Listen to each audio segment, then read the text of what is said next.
اور یتیم کے مال کے پاس بھی نہ جانا مگر ایسے طریق سے کہ بہت ہی پسندیدہ ہو، یہاں تک کہ وہ جوانی کو پہنچ جائے، اور ماپ اور تول انصاف کے ساتھ پوری کیا کرو۔ ہم کسی کو تکلیف نہیں دیتے مگر اس کی طاقت کے مطابق، اور جب کسی کی نسبت کوئی بات کہو تو انصاف سے کہو، گو وہ تمہارا رشتہ دار ہی ہو، اور اللہ کے عہد کو پورا کرو۔ ان باتوں کا اللہ تمہیں حکم دیتا ہے تاکہ تم نصیحت کرو، اور یہ کہ میرا سیدھا رستہ یہی ہے تو تم اسی پر چلنا، اور رستوں پر نہ چلنا کہ ان پر چل کر اللہ کے رستے سے الگ ہو جاؤ گے۔ ان باتوں کا اللہ تمہیں حکم دیتا ہے تاکہ تم پرہیزگار بنو۔ ہاں،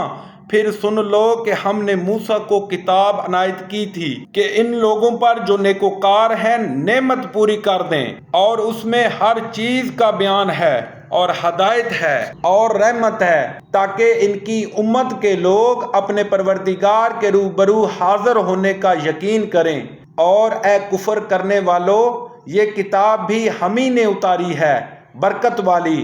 تو اس کی پیروی کرو اور اللہ سے ڈرو تاکہ تم پر مہربانی کی جائے۔ اور اس لیے اتاری ہے کہ تم یوں نہ کہو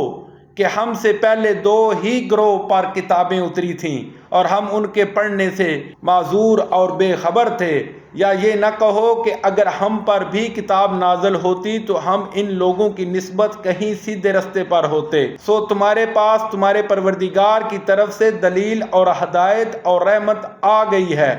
تو اس سے بڑھ کر ظالم کون ہوگا جو اللہ کی آیتوں کی تکذیب کرے اور ان سے لوگوں کو پھیرے۔ جو لوگ ہماری آیتوں سے پھرتے ہیں، اس پھرنے کے سبب ہم ان کو برے عذاب کی سزا دیں گے۔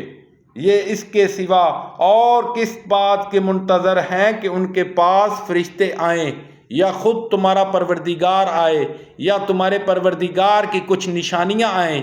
مگر جس روز تمہارے پروردگار کی کچھ نشانیاں آ جائیں گی تو جو شخص پہلے ایمان نہیں لایا ہوگا اس وقت اسے ایمان لانا کچھ فائدہ نہیں دے گا، یا اپنے ایمان کی حالت میں نیک عمل نہیں کیے ہوں گے تو گناہوں سے توبہ کرنا مفید نہ ہوگا۔ اے پیغمبر صلی اللہ علیہ وسلم، ان سے کہہ دو کہ تم بھی انتظار کرو، ہم بھی انتظار کرتے ہیں۔